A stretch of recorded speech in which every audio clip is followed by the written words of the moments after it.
네, 오늘 이제 센서리, 커피 센서리학, 국제 센서리학인데요. GCS에서 정식 명칭은 클래시파이입니다. 커피를 등급을 분류하는 과정인데요. 이 센서리라고 하는 이 클래시파이는 커피에서 상당히 그 근원에 해당되는 중요한 부분에 해당되겠죠. 1학기 때 보신 바와 같이 이 과목은 바리스타, 브루잉, 로스팅, 클래시파잉에 해당되는 부분이 커피에 관련된 부분이고요. 베버리지 크리에이터하고 바텐더 과목도 이제 또 두 가지 과목이 추가되었습니다. 그래서 지금 클래시파잉의 레벨 1이라고 해서 4학점에 해당되고요. 시간은 이제 최소 10시간 이상 수업을 하게끔 권장하고 있습니다. GCS에서는요. 레벨 2, 레벨 3 과정도 있는데 우선 지금 하고 있는 과정은 레벨 1에 해당되는 과정입니다. 물론 이제 이 과정도 센서리 클래시파잉뿐만 아니라 모두 바리스타나 브루잉 과정을 다 해서 이수하게 되면 학위에 해당되는 디그리 과정을 받고요.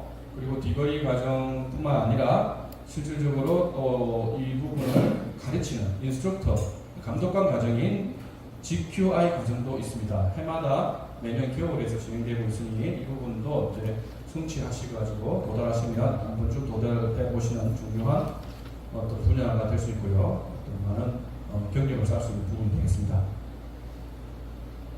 자, 이 클래시파잉은 생소한데요. 이 커피 센서리 이렇게 할 수 있는 부분인데 실질적 정식 명칭은 클래시파잉이 맞습니다. 그래서 커피 벨트라고 해서 보시는 바와 같이 커피가 자연적으로 그냥 재배가 아니라 자연적으로 그냥 씨앗만 떨어뜨려도 죽지 않고 잘 살아서 나는 그 지역이 보니까 조사해 보니까 적도를 기준으로 해서 북위 남이 25도 정도 기준에서 대체적으로 나더라. 그게 마치 띠와 같다. 그래서 띠인 벨트를 사용해서 커피 벨트라고도 하고 그 나는 지역이 있더라. 지역은 존이죠. 그래서 커피 존이라고도 합니다. 그래서 이렇게 보다 보면 금방 나와 있는 그 벨트 지역에서 보면 중미, 남미, 아프리카, 아시아 이렇게 크게 나눠지는데요. 그래서 중미 같은 경우에 각각 지역 이름이 생소한 나라가 많은데 각각의 지역에 해당되는 부분이 어느 지역인지를 모르시면 필기 시험에서도 많이 틀릴 뿐 아니라 실질적으로 커피를 외우고 커피를 실질적으로 하는 데 있어서 많은 애로사항이 있습니다. 그래서 멕시코, 과테말라, 엘살바도르, 코스타리카 하면 중미구나 이와 같은 부분을 알아야 되지 과테말라 하니까 어디 아프리카인가 이런 식으로 나오면 안 되겠다는 뜻이겠죠. 그리고 이 부분은 시험에도 나옵니다. 이 정도만 제가 말씀드릴게요. 지금 촬영하고 있으니까 자세한 거 디테일한 거 말씀 못 드리고 시험에 나오는 부분이 만큼 중요합니다. 남미에 해당되는 부분 잘 모르시는 분들이 많은데 콜롬비아가 남미예요. 물론 정확하게 따지면 중미가 한 20, 30% 거쳐있고 한 70%가 남미에 거쳐져 있는데 그냥 우리가 전체적으로 봤을 때 남미에 해당됩니다. 콜롬비아는 남미 커피입니다. 그리고 가장 대표적인 게 브라질이고요. 그 외에 생소하다고 할 수 있는 에콰도르나 페루, 볼리비아 그 정도도 남미 커피다 이렇게 하시면 되고요. 커피의 어떤 꽃이라고 불릴 수 있는 이런 아주 화려한 커피의 대명사가 아프리카 지역인데 특히 아프리카 지역 중에서도 에티오피아 커피가 과일 향이나 맛이 강하죠. 그래서 에티오피아도 아프리카에 있는 지역이다 이렇게 아시면 됩니다. 별도의 지역이 아니라 아프리카에 있는 지역이에요. 그 외에 이제 우간다, 케냐, 루안다, 부룬디, 탄자니아 이 정도까지는 많이 들어보신 분들도 계실 거고요. 짐바브웨, 콩고, 카메룬 정도는 아시는 분들이 별로 없습니다. 카메룬 같은 경우에는 한국에 대부분 들어오지 않고 유럽으로 바로 수출하는데 한국에 일부분만 들어오는 어떤 좋은 커피가 있는데요. 이 카메룬 커피가 지금 상당히 최근부터 각광받고 있는 종이긴 합니다. 시험하고는 관계없지만 이 부드러운 티피카 블루마운틴 종이 굉장히 매력적이라서 맛이 굉장히 커피 중에서는 상당히 고소하고 스위트니스가 아주 매력적인 커피가 이 카메룬 블루마운틴. 콩고는 보통 이제 로부스타의 어떤 원산지였는데 꼭 로부스타만 있는 것은 아니지만 그러니까 로부스타가 난 지역의 콩고이고요. 물론 이제 여기 우간다도 물론 그렇긴 하지만 콩고가 다 정도 알고 계시면 되고 아시아 커피하면 우리가 알고 있는 이제 베트남 지역인데 베트남은 로부스타가 한 70% 정도 되긴 되죠. 한 30% 정도가 아라비카고 그 중에서 한 5% 정도는 스페셜티 커피를 재배하는 지역도 있습니다.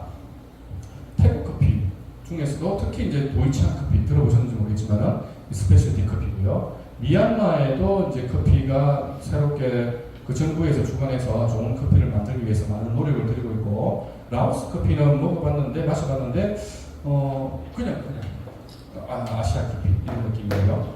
캄보디아 이 커피는 좀 생소합니다. 한국에는 잘 안 들어오고요. 인도네시아는 많이 들어오죠. 상당히 많이 들어오고. 근데 가격이 좀 고가입니다. 인도네시아는. 아시아 중에서는 이 일반 그냥 보통 정도의 기준의 커피, 커머셜 기준 가격 기준으로 봤을 때는 인도네시아 커피가 가장 고가죠.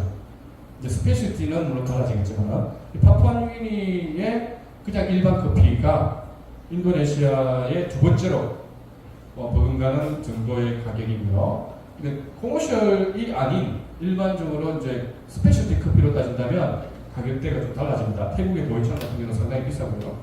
파푸아뉴기니의 블루마운틴 종, 인도네시아도 조금 가장 고가는 거죠. 루아 이런 것도 있긴 하죠. 인도네시아의 그 가요 마운틴 루아, 만델린 루아 이런 거는 상당히 고가라서 한국에 수출은 거의 안 하고 다 미국이나 이런데 다 계약이 다 되어 있습니다. 그래서 한국에는 잘 안 들어가요. 직접 현지하고 조인트가 되어 있지 않은 이상. 그래서 이 지역은 어디에 있다 이런 부분은 잘 알아두셔야 됩니다. 그래서 방금 말씀드린 것 같이 이제 커피 벨트는 북이 25도에서 남이 25도인데 여기서 한 가지 참고를 알아두실 것은 커피와 밀접한 연관성이 있는 부분이 와인이거든요. 그래서 와인도 나는 지역이 있습니다. 이건 당연히 와인 벨트라고 하겠죠. 북이 30에서 50도, 남이 30에서 50도 이런데 이걸 두 가지를 혼용해서 시험에 나오면 헷갈릴 수 있겠죠. 커피 벨트는 북이 30에서 50도 사이 지역이다 이래버리면 어디서 본 것 같은데 이렇게 하지만 아닙니다. 그래서 잘 구분해서 알아두시길 바라겠습니다. 수학은요 보통의 경우에는 1년에 한 번을 원칙으로 하는데 1년에 두 번을 수학하는 지역도 있어요. 그게 이제 케냐나 콜롬비아 같은 지역은 1년에 두 번을 수학하는 만큼 그만큼 아주 왕성하죠. 그런 지역이 있습니다. 세계 3대 커피 이렇게 하면 참고로 알아두시기 바랍니다. 자메이카 블루마운틴. 이 블루마운틴 종이 전 세계로 봤을 때 세 군데 정도 있는데 상식에 관계 되는 겁니다. 시험에는 안 나올 수 있어요. 커피 하시는 분니까 상식으로 알아두십시오. 이 자메이카 블루마운틴이 어떻게 보면 오리지널이라고 본다면 그 종의 종자를 가지고 카메룬과 파푸아뉴기니에 심겨지고요. 선교사들이 날라서 1937년경에 파푸아뉴기니 심어서 파푸아뉴기니 블루마운틴 이렇게 나오는 그 지역이 마라와카라는 지역이 있고요. 카메룬에 또 옮겨 심어서 블루마운틴 지역도 있는데 이제 3대 커피 했을 때 인정되는 것은 이 자메이카 블루마운틴을 인정합니다. 그리고 하와이 코나인데 이 코나조차도 이 블루마운틴 종이에요, 사실은. 어떻게 보면. 그리고 예멘 모카 마타리가 있는데 이건 원종, 커피가 실질적으로 발견된 원종, 그러니까 헤어룸이라고 합니다. 헤어룸, 원종, 토속 원종이라고 하는데 에티오피아 의 지역에서 예멘으로 옮겨졌다고 하는 걸 1학기 때 들어보셨죠? 이 예멘이 이 커피가 경작된 최초의 그 곳이 예멘이잖아요. 거기에서 나는 모카 마타리가 3대 커피의 여왕, 커피의 황제. 이거는 그냥 하와이 코나. 별명은 없고, 그래서 1대, 2대, 3대. 가격도 1, 2, 3인데 요즘은 이 두 개가 비슷해요. 그 정도로 하와이 코나가 귀하다 보니까 많이 올라갔습니다. 지금 제가 이렇게 하는 부분은 이론 부분에서 나오는 문제입니다. 그래서 제가 아까 그 지역도 나온다고 했잖아요. 문제가 생각보다 조금 많이 나올 수 있습니다. 12가지 힌트 드릴게요. 한 문제가 아니에요. 그래서 한 두세 문제 나올 수 있을 거예요. 그러면 각각 지역이 남미인지 이런 부분 잘 알아야 됩니다. 세 문제는 나올 수 있습니다. 이 정도까지 말씀드리면 중요하다는 아셔야 되겠죠. 그리고 종, 당연히 시험에 나오겠죠. 왜냐하면 사이즈로 봤을 때 아라비카가 로부스타보다는 더 larger, 크다. 그리고 더 동글동글하게 이렇게 보이는 부분이 로부스타종이다 되겠습니다. 카페인 함량을 잘 보시면 0.8에서 1.4에 비해서 이 로부스타 같은 경우는 1.8에서 4 정도 됩니다. 그래서 커피를 마시는데 나는 커피를 마시면 조금 잠이 안 왔으면 좋겠다 할 때는 로부스타 커피가 도움이 되고요. 이제 장점은 잠이 잘 안 온다고. 그게 장점인 반면 오히려 가슴이 둥그리거나 머리가 아프거나 나하고 안 맞아가지고 가슴이 그러니까 물렁물렁거리거나 뭐 이런 부분이 로부스타 커피가 카페인이 높아서 그런 겁니다. 네. 그리고 아라비카 커피는 고소하다고 하더라도 주로 캐러멜 향이 강하면서 약간 플루트한 과일 향이 나는데 반해서 로부스타는 땅콩과 같은 고소함과 토스트와 같은 구수함이 특징이에요. 그래서 생각하고 있는 그 단맛의 성향이 다르죠. 그래서 산미도 같이 곁들여 있지만은 산미보다는 고소한 땅콩이나 구수한 토스트, 그다음에 라이스, 쌀류 이와 같은 부분이 특징인 것이 로부스타다 이렇게 아시면 되겠습니다. 자, 종에 대해서 보시면 조금 크게 넣을게요. 혹시라도 소리가 좀 작게 들리게 울립니다. 그렇죠? 아닌가? 뒤에서 울린가요? 앞에 잘 들리나요? 네. 제가 이 소리가 저한테 안 들려요. 잘. 앞에서 울리는. 그렇습니까? 예. 그래서 이 종 부분에서 아라비카 종이라고 되어 있지 않습니까? 아라비카 종의 특징도 잘 알아두셔야 되겠죠. 특히 여기 보면 빨간색으로 자가수분한다 이 말인데, 자가수분은 스스로 수정한다는 뜻입니다. 그래서 암나무, 순나무가 나눠지는 것이 아니라 한 나무에서 스스로 교배해서 그냥 열매가 열리기 때문에 암나무, 순나무 필요가 없어요. 반드시 그냥 알아두셔야 되는 부분입니다. 특히 빨간색 돼 있죠. 왜 빨간색 돼 있을까요? 이런 말까지도 이론을 놓고 하면 좀 그렇지만 왜요? 시험에 나오니까 그렇게 하시면 되겠습니다. 병충해에 약하다 돼 있죠. 예. 그래서 아라비카 종이 짧게 말씀드릴게요. 한때 그 아시아에서 그 임록병이 돌아가지고 전체적으로 커피가 다 싸그리 다 전멸된 적이 있었습니다. 그래가지고 유럽 사람들이 난리가 났었어요. 이 카페인에 어느 정도 목말라 있던 사람들이 커피가 안 나니까 커피료 해가 가격이 엄청 치솟다 올라온 적이 있었거든요. 그래서 아시아에서 재배해가지고 이 배를 타고 유럽으로 보냈잖아요. 그때 나왔던 부분이 이제 더치 상인도 나와가지고 네덜란드 상인이 가면서 나왔다 해서 더치 커피가 나오게 된 겁니다. 동인도 제도 때 그때 그 막 새로운 신대륙 개발 이러면서 그 아시아 쪽에 있는 커피들이 유럽에 많이 갔습니다. 한때 임록병이 돌면서 커피가 전멸해버렸어요. 난리 났겠죠. 우리가 먹는 만약에 쌀이 없다 해보세요. 이와 같은 거예요. 그 사람들 봤을 때. 그 정도로 커피가 유행하다가 되어서 병충해 약해가 싹 다 죽었는데 이 커피는 뭔데 안 죽고 살아있지? 해서 발견을 했는데 그 종이 로부스타인 거예요. 그래서 병충해의 로부스타는 그만큼 강하다. 꽃으로 따지면 이제 난초, 화초 이런 개념이 아라비카라면 잡초 밟아도 물만 주면 물 안 줘도 살아나잖아요. 이런 느낌으로 강한 커피가 로부스타 이렇게 생각하고 있으면 병충해 개념에서 충분히 이해가 되겠죠. 네, 그래서 병충해에 약하다 말은 반대로 또 말하면 재배 조건이 상대적으로 까다롭다. 잘못하면 빨리 죽는다 이런 뜻이고요. 네, 그리고 상대적으로 고지대에서 재배가 된다 했죠. 고지대에서 재배가 되니까 우리가 커피가 나는 지역은 열대 지역이니까 굉장히 더운 데서 난다 이렇게 생각하는데 오산입니다. 지금보다도 더 안 더워요. 지금 이 온도보다. 그러니까 우리 반판하고 긴판하고 사이 정도 있는 온도 한 16에서 20도. 지금 우리 20몇 도 되죠. 지금 한 5도 넘을걸요, 맞죠? 그러니까 오히려 열대 지역인데 우리가 생각하는 가을 느낌이에요. 네, 그렇기 때문에 땀이 안 나요. 오히려 그 사람들은 새벽에 추워서 잠도 안 입어요. 왜냐하면 16도 정도 떨어지면. 그리고 많이 높게 올라가면 한 24도. 그러니까 우리가 생각하는 딱 좋은 날씨 정도거든요. 네, 그 이유는 뭐냐면 열대 지역이지만은 아라비카 커피는 고도가 높아야 자란다는 거예요. 최소한 800 이상, 보통 한 1200 이상, 아주 좋은 베스트급은 한 1500 이상. 그 다음에 1도 올라갈 때마다 0.6에서 0.7도 정도 온도가 떨어져요. 그러면 그러니까 저기 100m 올라갈 때마다 죄송합니다. 100m 올라갈 때마다 떨어지니까 1km 정도 된 1000m 올라간단 말은 6도에서 7도가 떨어지는 거예요. 우리가 알고. 그러면 30도라 치더라도 23도쯤 되겠죠. 1000m, 1500m면요. 당연히 온도가 많이 떨어지겠죠. 그럼 20도나 10m에서 20도 되는 거예요. 그럼 우리가 생각하기에는 딱 좋은 날씨. 그런 생각을 하셔야지 더운 데서 자란다 생각하면 안 됩니다. 네, 그리고 산미가 풍부하다 했죠. 그리고 덥지 않으니까 햇볕이 그 광합성 작용이 오랫동안 지속되는 거예요. 그러니까 강한 햇볕이 계속 내리는 게 아니라 그만큼 해가 높은 산이다 보니까 뜨는 것도 늦고 빨리 지는 거예요.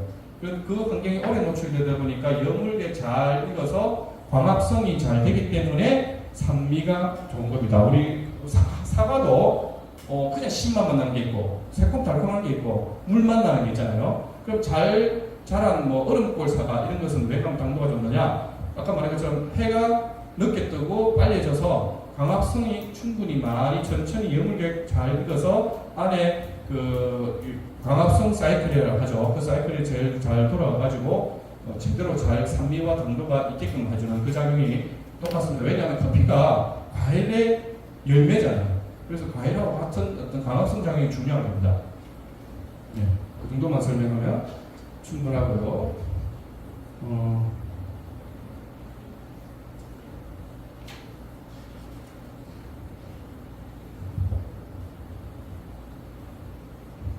자, 로부스타 같은 경우는 로부스타라고 하는 것이 원래 종 이름이 아닙니다. 로부스타라고 하는 부분은 이제 그걸 발견한 박사의 이름이에요. 우리 사람은 이름은 죽으면 이름 남기잖아요. 그래서 자기가 발견했다고 해서 자기 로부스타 박사의 이름을 남겨서 로부스타고, 실질적으로 커피의 종의 학명은 카네포라예요. 카네포라. 코페아 카네포라. 그래 카네포라 종이라고 해야 되는데 그냥 로부스타라고 부르는 겁니다. 그래서 전체 생산량은 한 30-40%인데 책에서는 40% 내외되어 있어요. 그래서 나머지 60에서 70%는 다 아라비카죠. 그러면 30에서 40%에 대한 좀 이론으로 녹음하기 때문에 너무 부정적인 부분은 설명이 생략하겠지만 어쩔 수 없이 그래도 이 부분을 알아두셔야 됩니다. 이 로부스타 중에 40% 해당되는 것 중에서 상당한 대부분 양을 쓰는 곳이 어디냐? 한국입니다. 네, 나머지 유럽이나 미국에서는 로부스타 좀 거의 지급 안 해요. 네, 그렇게 생각하시면 되겠습니다. 그러면 수입을 하지 않고 그럼 수입을 우리만 다 하느냐? 그건 아닙니다. 예를 들어서 베트남이다. 그럼 베트남 자체 나라에서 다 써버려요. 카페에서 로부스타는. 네, 그러니까 각각 로부스타는 지역에서 로부스타를 제일 많이 쓰고 수출을 해서 수입을 하는 국가 중에서 거의 1, 2를 다투는 나라가 한국이다. 이렇게 생각하시면 됩니다. 베트남 가서 카페 가서 드시면 커피 맛이 다 구수해요. 왜요? 그 나라에 쓰는 로부스타를 자체적으로 카페에서 다 쓰니까. 스페셜티 커피라고 해서 한 30군데 가면 한 군데 정도 있을까 말까 하는 커피에서 아라비카 커피를 씁니다. 베트남에서 커피 마실 때 맛있다 이렇게 하는 건 특이한 거지 맛있는 게 아니에요. 로부스타 커피를 다 카페 메뉴에 써요. 그래서 커피만 드시면 맛이 있고 다른 거 마시면 맛있다 합니다. 그래서 계란을 넣거나 해서 에그 커피 등등 해가지고 하는데 그 로부스타에 고소한 게 섞이니까 맛있는 형식으로 느껴지는 겁니다. 리베리카 커피라고 있는데요. 장점이 아라비카의 장점도 없고 로부스타의 장점도 없고 아라비카, 로부스타의 단점만 모아서 있기 때문에 상업적으로 사용하지 않는 커피다 이렇게 생각하시면 돼요. 그냥 신기해서 이런 커피가 있다라고 보여주는 정도지 이 커피를 따가지고 먹거나 하지는 않습니다. 대신 그 지역이 난 커피가 아라비카 지역인데 리베리카 중에 섞여 있어서 그 부분이 조금씩 들어갈 수는 있어요. 네, 그 정도인데 그게 리베리카 구별을 잘 못할 수도 있습니다. 그래서 커피 지금 특별하게 재배하는 데서 있어서 이걸 키우지는 않는다 이렇게 알겠습니다. 그래서 아라비카종, 카네포라종, 리베리카종 이렇게 세 가지 종이 있고 리베리카 종은 무시하고 일반적으로 60-70% 해당되는 아라비카 종과 한 30-40% 해당되는 카네포라 종 이렇게 나누시면 되겠습니다.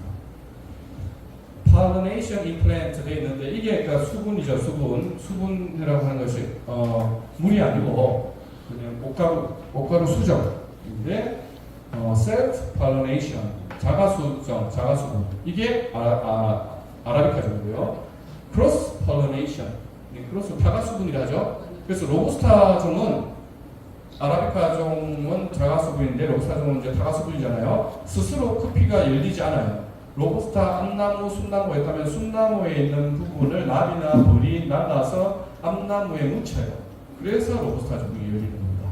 그래서 아까 빨간물로 중요하다 했습니다. 일반 아라비카 커피 한국에서 이렇게 온실에서 키워가지고 나면 커피 한 3년, 4년 지나면 커피가 열려요. 그래서 그걸 가지고 저는 카페에서 떼가지고 직접 로스도 조금씩 해가지고 수만원 해가지고 먹기도 했는데 물론 맛이 그만큼 있지는 않겠지만 가능한데 로부스타 종은 안 돼요. 암나무, 순나무 해가지고 지가 알아서 막 비비고 해야 되겠죠. 네, 그렇습니다. 그 그러면 벌이 있어야 됩니다. 그렇죠. 벌도 거기 있어야 되겠죠. 그래서 커피 품종은 이렇게 많습니다. 지금은 이거보다 더 많아요. 계속 늘어나고 있으니까品종이. 그 근본이 어디에 나오냐 보면 여기서 이제 나오죠. 아라비카 돼 있잖아요. 예, 그래서 요 예멘 원종에 가까운 면도 있고 티피카종 보인다고요. 버본종. 그래서 그 원종이 어디나 뻗어나 가면 갈수록 점점 더 많은 종으로 가는데 커피의 원종에 가까울수록 이 다도로 따진다면 영계 백수가 가까워요. 굉장히 부드럽고 연약하고. 근데 커피가 점점 가지 끝으로 가서 변종이 되면 될수록 강해요. 그래서 생산량 그 이유는 뭐냐? 커피가 연약하면 잘 죽으니까 죽지 말라고 해서 강하게 하는 부분이 첫째. 그 다음에 커피 열매가 많이 생기게끔 하는 게 목적이에요. 계속 여러 개 생기게끔. 그래서 강하다 이렇게 됩니다.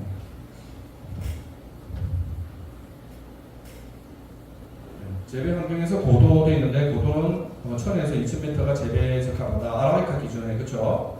100m씩 높아질수록 기온이 0.5에서 0.6도씩 강한다 되어 있는데 중요합니다. 이거 말씀드렸어요. 0.5에서 0.6도씩. 그러면 1kg면 몇 도 정도 낮아지는 거예요?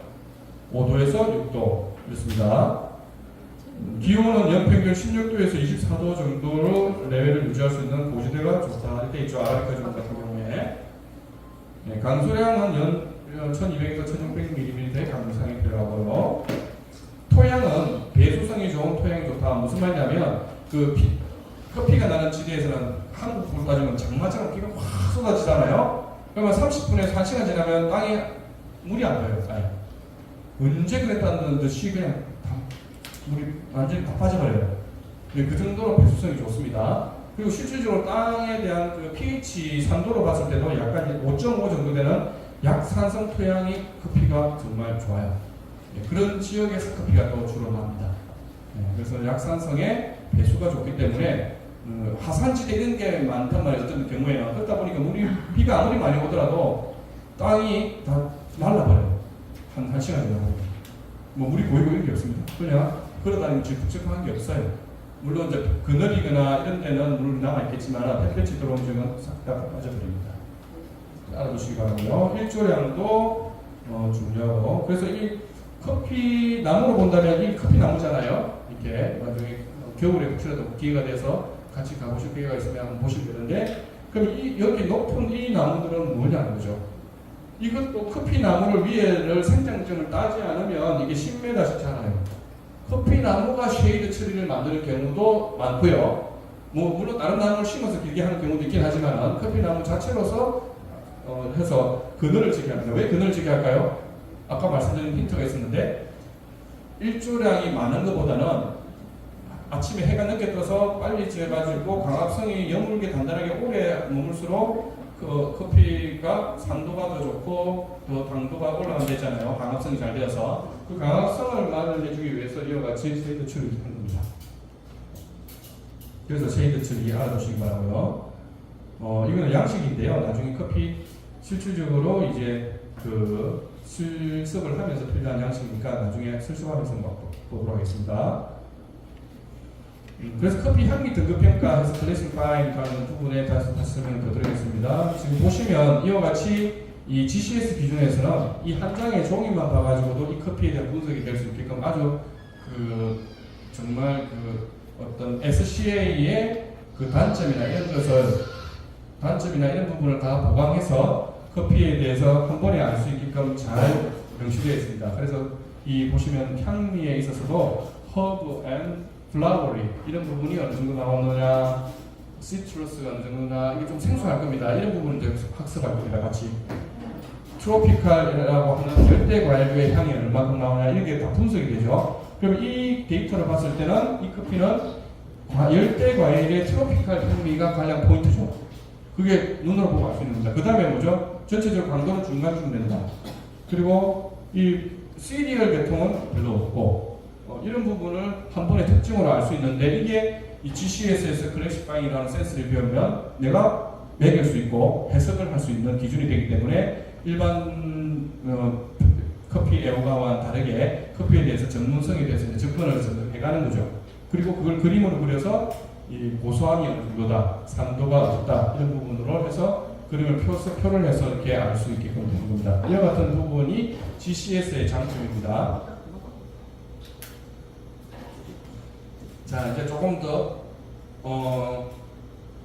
중요한 부분 넘어가기 전에 앞부분에 대해서 이제 서론을 조금 이야기했는데요. 그러면 잠시 또 쉬었다가 실질적으로 이제 커피의 중요한 역할을 하는 맛과 이 향미 이 부분이 어떤 식으로 구분이 되느냐 좀 중요한 부분에 앞서서 잠시 쉬었다가 2부에서 또 설명을 하기로 하겠습니다. 예, 감사합니다.